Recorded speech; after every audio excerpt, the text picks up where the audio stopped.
Reka nongere nkwifurize igitondo cyiza, reka nongere nkwifurize kugubwa neza wowe dukomeje kugenda tubana kuri uyu muyoboro mugari wa Rwanda Daily News TV. Birumvikana neza cyane tuzindukiye ku kibuga cy'imirwano ku butaka bw'igihugu cya Repubulika ya Demokarasi ya Kongo, aho inyeshyamba z'umutwe wa M23 zikomeje guhangana bikomeye cyane n'abarwanyi barwana ku ruhande rw'igisirikare cya FARDC. Wakwibaza uti rero ni ibiki biriho ubu ngubu ku mirongo y'imbere ku rugamba? Reka mubwire ni inyeshyamba z'umutwe wa M23 zikomeje kugenda zataka ibice byinshi cyane ahangaha ku butaka bw'igihugu cya Repubulika ya Demokarasi ya Kongo.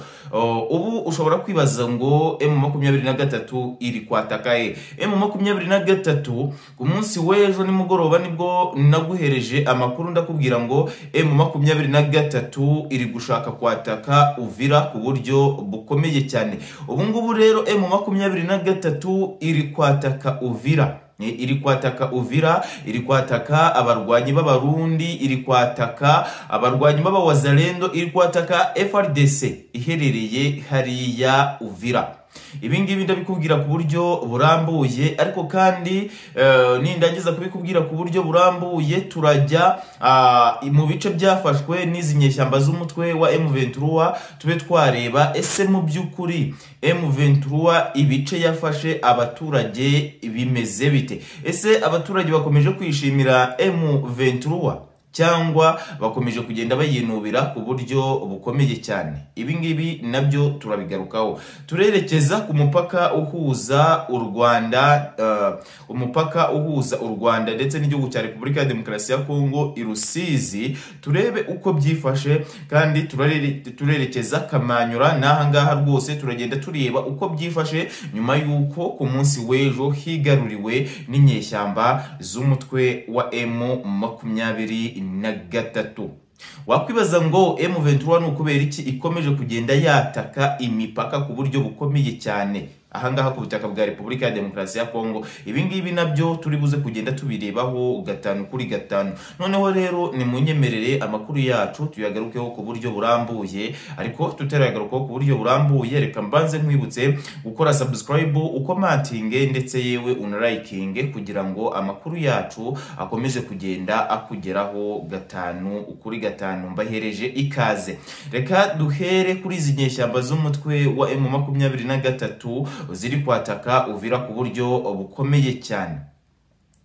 Uvira turabizi neza hari hahungiye ingabo z'abarundi mu gihe zarimo zikurwa ahantu bita Bukavu, hahungira abawazalendo mu gihe nyine barimo bakurwa Bukavu. Ndetse ntabwo ari Bukavu gusa, ntabwo ari abasirikare bahungiye, ntabwo ari abasirikari bavuye Bukavu gusa bahungiye ahangaha muri Uvira, ahubwo n'abarwanyi benshi cyane bagiye bava mu bice bitandukanye mu gihe inyeshyamba z'umutwe wa M23 zari zikomeje kugenda zataka ibice bitandukanye kugira ngo zibashe kuhakura abarwanyi barwana ku ruhande rwa leta ya Kinshasa. Birumvikana rero ubu abarwanyi bari Uvira ni ingabo z'abarundi zaturutse i Goma mu gihe Goma yafatwaga, akaba abawazalendo baturutse i Goma, hakaba ndetse yewe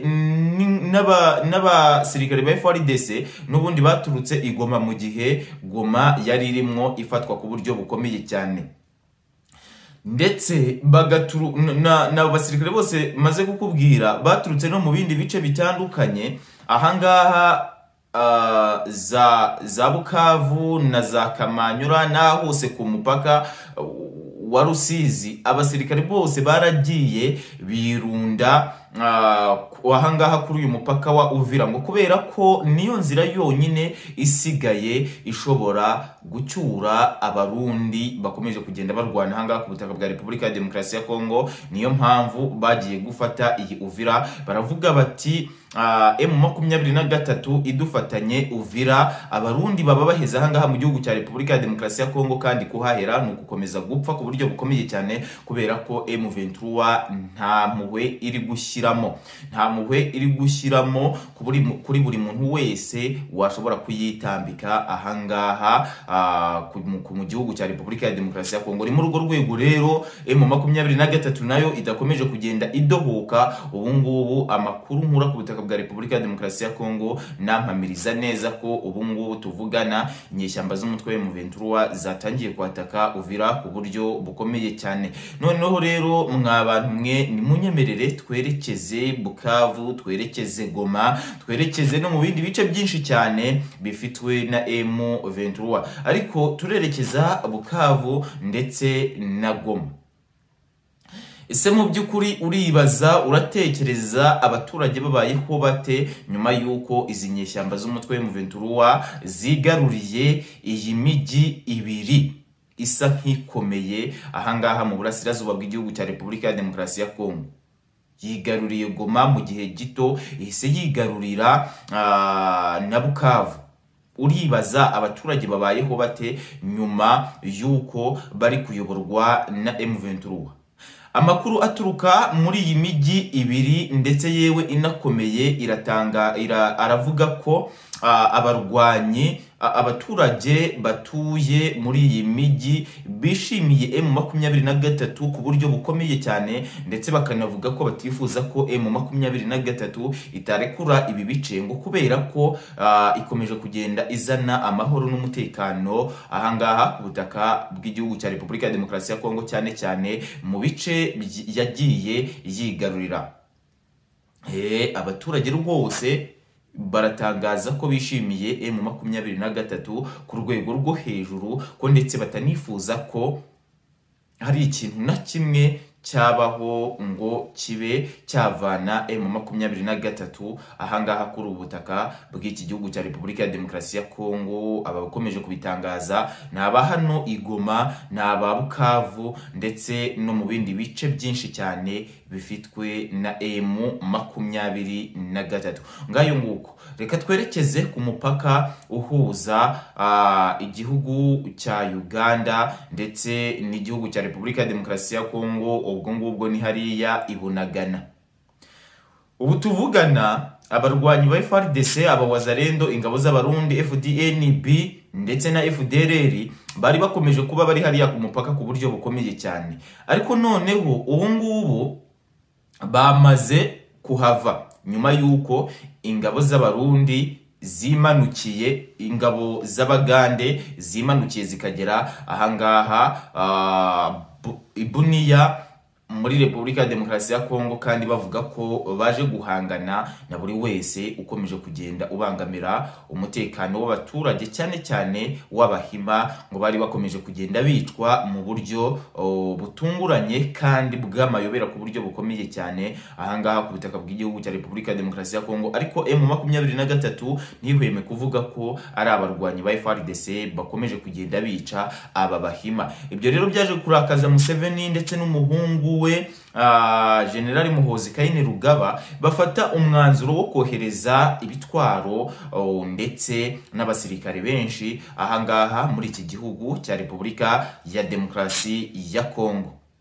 Ndagira ngo nkubwire ko ubu ngubu kuva ingabo z'abagande za UPDF nizo ndi kuvuga zagera ahangaha muri iki gihugu cya Repubulika ya Demokarasi ya Kongo, umutekano w'Abahima ni wose, ndetse baravuga ko ku minsi igera kuri 2 abarwanyi b'abagande bari kumara ahangaha mu gihugu cya Repubulika ya Demokarasi ya Kongo ku buryo buzwi n'amahanga yose. Ubu ngubu igisirikare cya FARDC cyagabanije kwica aba Bahima bari bakomeje kugenda babirenganiramo ahangaha ku butaka bw'igihugu cya Repubulika ya Demokarasi ya Kongo. Perezida Kisekedi Kilombo uyobora Repubulika ya Demokarasi ya Kongo rwose we akomeje kugenda ava mu nzira, ku buryo bukomeye cyane. Akomeje kugenda avuga ko ibintu ibihugu bituranye biri kumukorera bizabibazwa ku buryo bukomeye cyane. Ariko ibihugu bituranye bikavuga biti Perezida Tshisekedi Tshilombo twamaze kubona ko nta kintu n'iki witayeho ahangaha ku butaka bwa Repubulika ya Demokarasi ya Kongo, ko ushaka gukomeza kubona abaturage bapfa. Ni nayo mpamvu rero twabashije kwimanukira ngo ibi bibazo biri muri iki gihugu cya Repubulika ya Demokarasi ya Kongo tubashe kuba twagenda tubikemura ku buryo bukomeye cyane. Reka noneho rero nsoreze ahangaha amakuru nari naguteguriye muri iki gitondo. Gusa nkubwire ntikomeza gukora subscribe, ukomantinge ndetse yewe unalikinge kugira ngo amakuru yacu akomeze kugenda kugeraho 5 kuri 5. Kuko rwose iyo wakoze ibyo ngibyo nta cyatuma amakuru yacu adakomeza kukugeraho 5 kuri 5. Nitwa Mr Kenzo, ndagushimiye.